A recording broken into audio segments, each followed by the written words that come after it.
राधे राधे।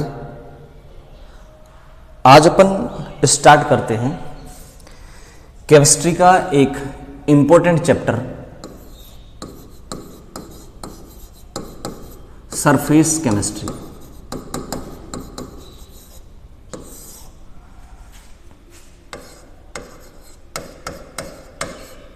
पृष्ठीय रसायन। देखो, इस सरफेस केमिस्ट्री में अपन करेंगे क्या। जैसे सपोज आपके पास एक ये कोई भी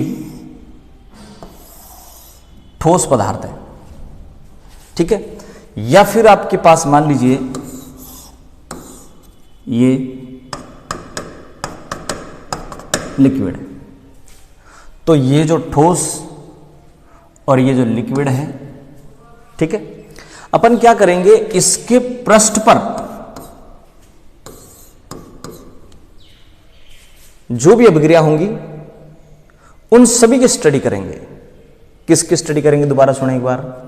इस ठोस के पृष्ठ पर या इस द्रव के पृष्ठ पर जो भी अभिक्रिया होंगी उनकी स्टडी करेंगे, या इस पृष्ठ की जो भी प्रॉपर्टीज हैं उनकी स्टडी करेंगे। और ये स्टडी चली जाती है सरफेस केमिस्ट्री में। इसका मतलब सरफेस केमिस्ट्री की वो ब्रांच है जिसमें ये जो पदार्थ है इसके पृष्ठ की स्टडी करते हैं, इसके पृष्ठ पर होने वाली अभिक्रियाओं की स्टडी करते हैं, ठीक है।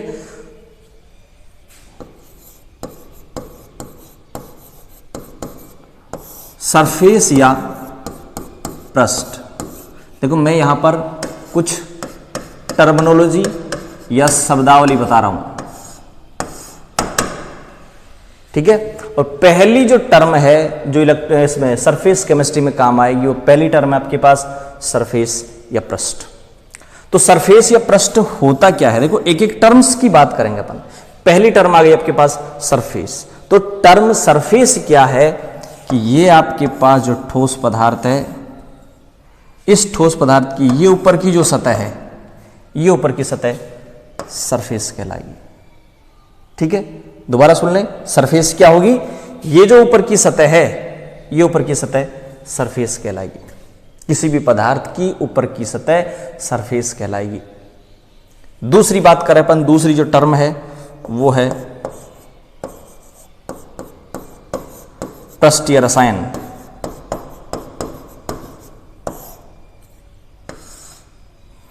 Surface chemistry. इस पृष्ठ पर,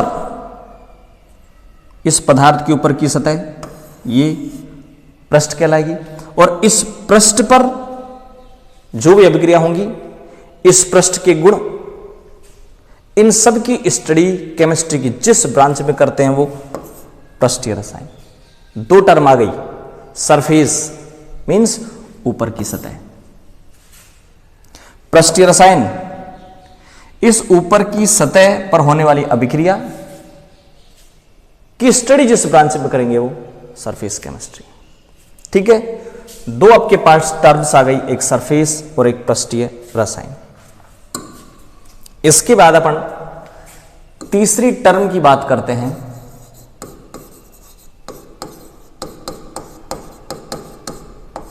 अधिशोषण।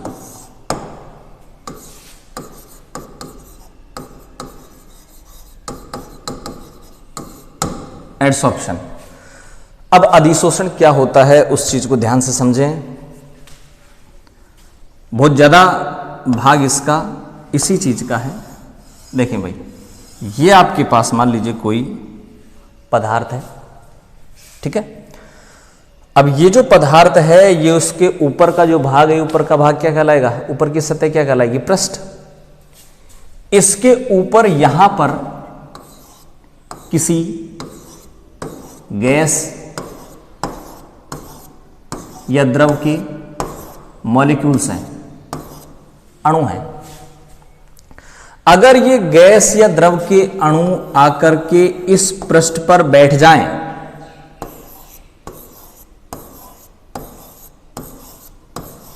तो ये प्रक्रिया कहलाएगी अधिशोषण। गैस या द्रव के अणु जब इस ठोस पर आकर बैठ जाएं या इनकी सांद्रता इस पृष्ठ पर बढ़ जाए, इन कणों की सांद्रता इस पृष्ठ पर बढ़ जाए, तो यह प्रक्रिया अधिशोषण कहलाएगी। ये जो ठोस पदार्थ आपने लिया है, इस ठोस पदार्थ के ऊपर ये कण आके बैठ जाए या इनकी सांद्रता यहां बढ़ जाए, तो ये प्रक्रिया कहलाएगी अधिशोषण। अगली जो टर्म्स है वो है अधिशोषक।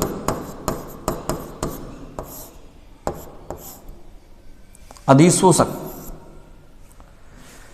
ये गैस या द्रव के कण जिस पदार्थ पर आकर बैठेंगे, जिस पदार्थ पर आकर बैठेंगे उसे कहा जाएगा अधिशोषक। जिस पर आकर बैठेंगे उसे कहा जाएगा अधिशोषक। जो आके बैठेगा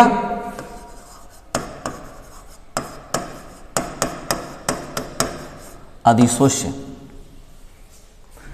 यहां 3 टर्म्स हो गई, एक अधिशोषण, दूसरा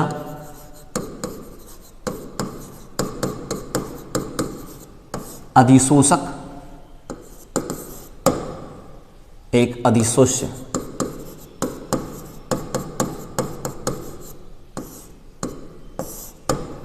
दोबारा देख ले क्या क्या चीजें हुई। ये आपके पास क्या कहलाएगा अधिशोषक।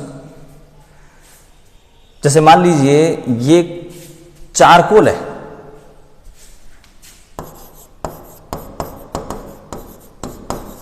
एक्टिवेटेड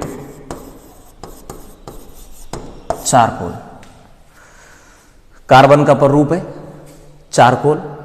ये जो चारकोल है, इस चारकोल को आप कहेंगे अधिशोषक, और इसके ऊपर जो गैस या द्रव के कण आके बैठेंगे उन्हें आप कहेंगे अधिशोष्य। ठीक है।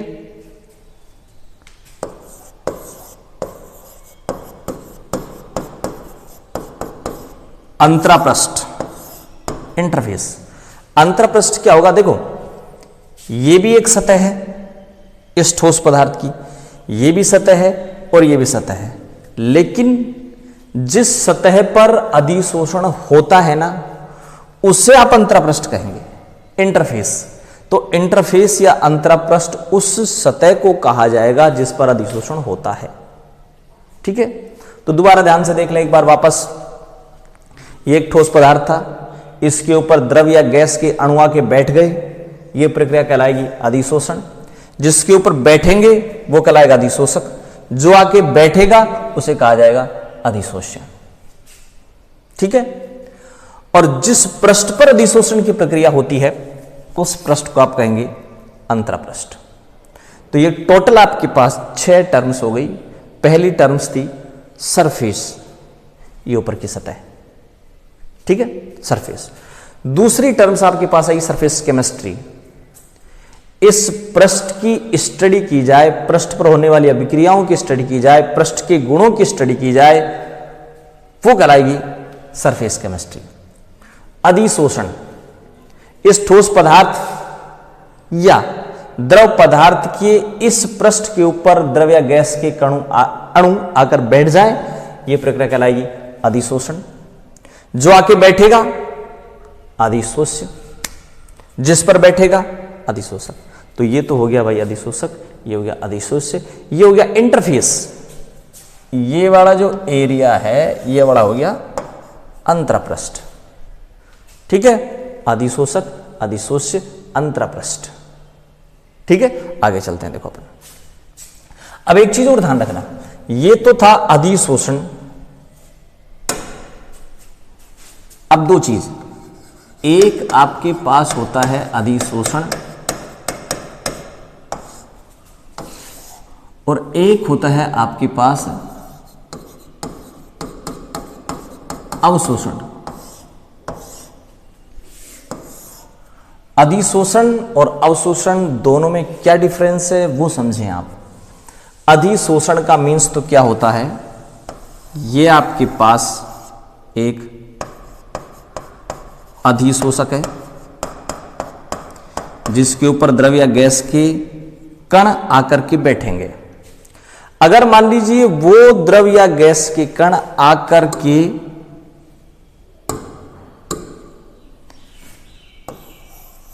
इस पृष्ठ पर बैठ जाएं,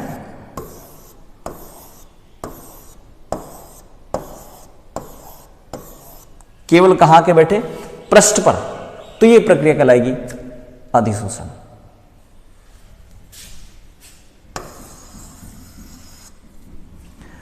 अगर द्रव या गैस के कण संपूर्ण स्थूल में समान रूप से वितरित हो जाएं, चोक को आपने टच किया, गीला हाथ है, टच किया, पानी की जो एक लेयर है ऊपर बनेगी, अधिशोषण।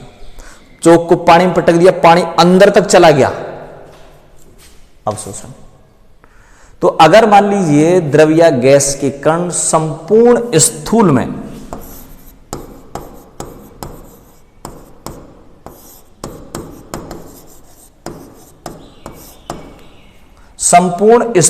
समान रूप से वितरित हो जाए तो यह प्रक्रिया कहलाएगी अवशोषण, और केवल पृष्ठ पे बैठे तो यह प्रक्रिया कहलाएगी अधिशोषण।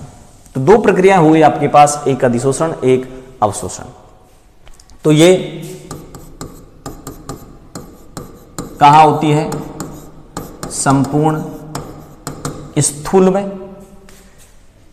संपूर्ण स्थूल का मतलब होता है अंदर तक द्रव्य गैस के कण चले जाएं। ये केवल पृष्ठ पर होने वाली घटना है, पृष्ठीय आप जिसको बोलेंगे कि पृष्ठीय घटना है ये अधिशोषण।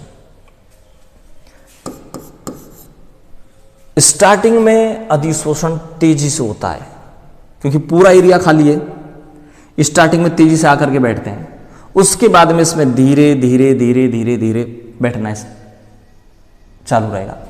यानी स्टार्टिंग में तेजी से और बाद में इसकी जो दर है वो घटने लग जाएगी। ठीक है भाई, यानी साम्यावस्था तक ये जो अधिशोषण है इसकी दर घटने लगती है। और यहां बात करें संपूर्ण प्रक्रिया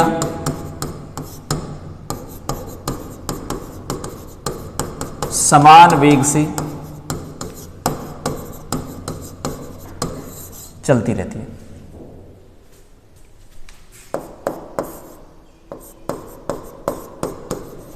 सिलिका जेल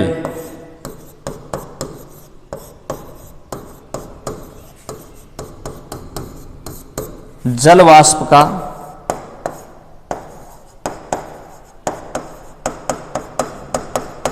अधिशोषण करता है। ये इसका एग्जाम्पल है कि सिलिका जेल जल वाष्प को अधिशोषित करता है। यानी सिलिका जेल देखो, जैसे अपन मार्केट से कोई नई चीज लेकर आते हैं, कोई जूते लेकर आते हैं, कोई डिब्बा टाइप लेकर आते हैं, टिफिन लेकर आते हैं, तो उसमें एक छोटा सा पाउच आता है।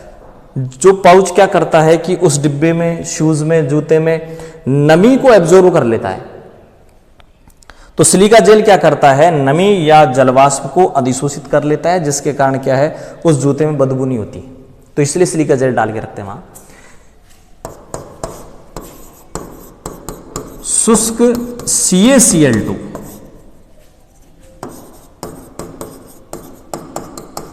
जलवाष्प का अवशोषण करता है। तो ध्यान दे, दो चीज हो गई आपके पास, एक अधिशोषण और एक अवशोषण। अधिशोषण का मीन्स गैस के कण पृष्ठ पर बैठे, अवशोषण का मीन्स गैस या द्रव के कण संपूर्ण स्थूल में वितरित हो जाएं तो यह प्रक्रिया कहलाएगी अवशोषण और यह प्रक्रिया कहलाएगी अधिशोषण। यह पृष्ठीय घटना है, यह संपूर्ण स्थूल में होती है। स्टार्टिंग में तेज होगी और उसके बाद यह प्रक्रिया धीरे धीरे धीरे धीरे इसका वेग घटने लगता है। ठीक है भाई, यानी इसकी जो दर है वो एक निश्चित समय के बाद इसकी जो दर है अधिशोषण की वो घटने लगती है, जबकि अवशोषण समान वेग से चलता रहता है। जैसे किसी दीवार में जो सीलन है वो आर पार चली जाती है, तो आर पार अगर सीलन चली गई तो वो प्रक्रिया अवशोषण, क्योंकि उसमें पानी की जो पार्टिकल्स है पूरी दीवार में समान रूप से वितरित हो जाएंगे। और अगर मान लीजिए दीवार के ऊपर आपने पानी फेंका, ऊपर केवल एक लेयर बनी, अधिशोषण। ऊपर लेयर ये फर्श, इस फर्श के ऊपर स्टूडेंट आकर के बैठ गए, तो स्टूडेंट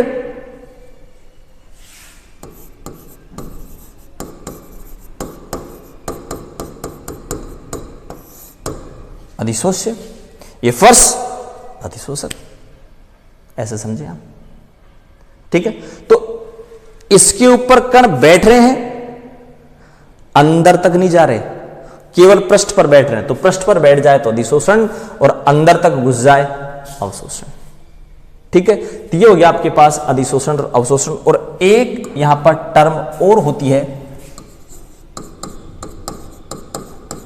शोषण और विशोषण। शोषण और विशोषण। अब शोषण क्या होता है, विशोषण क्या होता है, वो समझें। देखिए,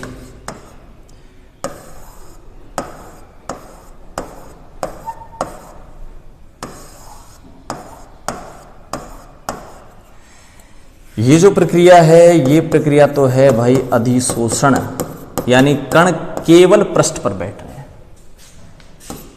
ये प्रक्रिया है भाई अवशोषण, कण अंदर तक चले गए। और अब मैं तीसरी प्रक्रिया की बात करता हूं,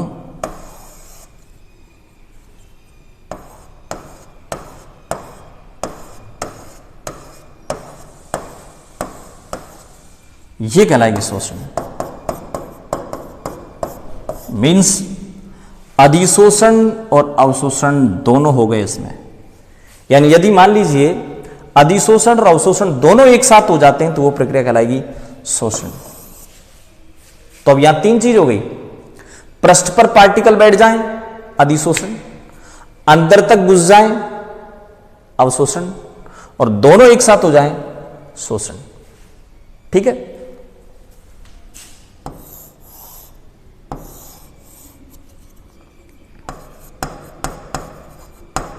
अधिशोषक जिस पर अधिशोषण होना है,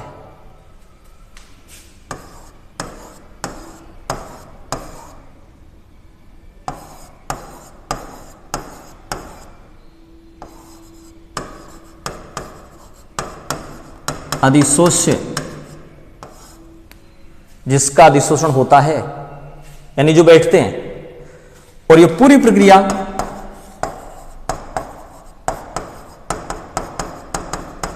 अधिशोषण। अब अगर मान लीजिए आपने इसको गर्म कर दिया तो ये जो गैस या द्रव के पार्टिकल्स हैं ये यहां से हट जाएंगे। फर्श के ऊपर स्टूडेंट बैठ गए नीचे, पूरी फर्श के ऊपर स्टूडेंट बैठे नीचे। अब अगर मान लीजिए इस फर्श को गर्म कर दिया जाए, टेम्परेचर पहुंचा दिया जाए 100 डिग्री सेल्सियस, तो अब बताओ वो स्टूडेंट्स में बैठे रहेंगे क्या? खड़े होकर के वहां से चल देंगे। यानी ये जो गैस या द्रव के कण है वो यहां से हट जाएं।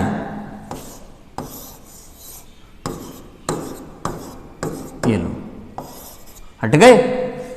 ये प्रक्रिया कहलाएगी विशोषण।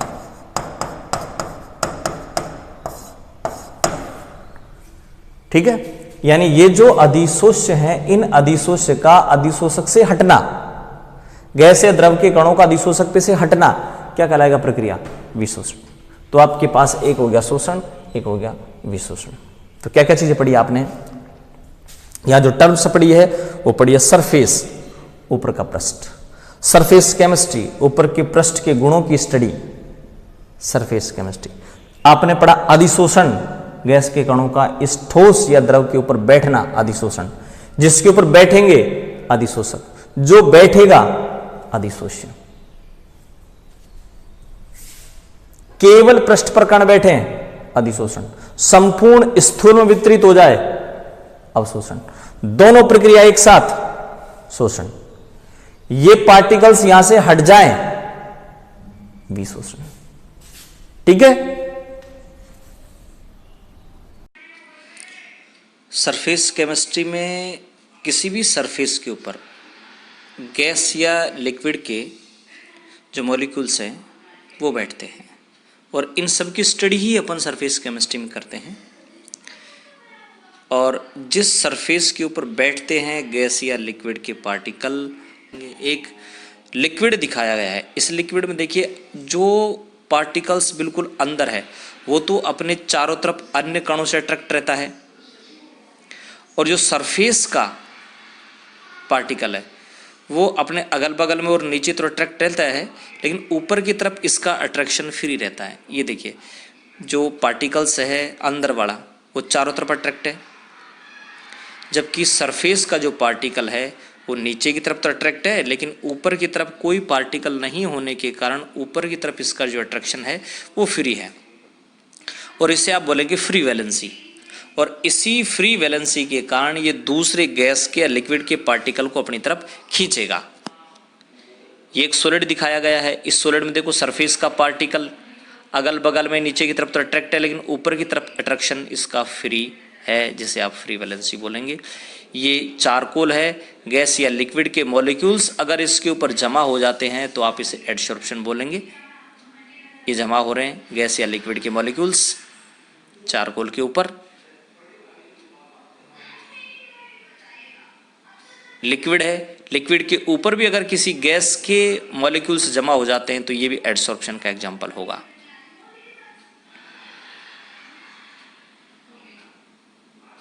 चारकोल के ऊपर गैस या लिक्विड के मॉलिक्यूल्स जमा हो जाएं या किसी लिक्विड के ऊपर गैस के मॉलिक्यूल्स जमा हो जाएं तो ये दोनों ही एडसॉर्प्शन की केसेस है।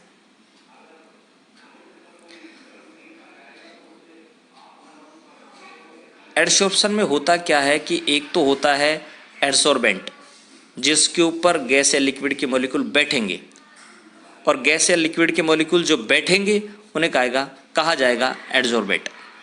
तो यहाँ ये जो एक्टिवेटेड चारकोल है ये तो कहलाएगा एडसॉर्बेट, और जो पार्टिकल्स जो आके बैठेंगे उन्हें कहा जाएगा एडसॉर्बेट।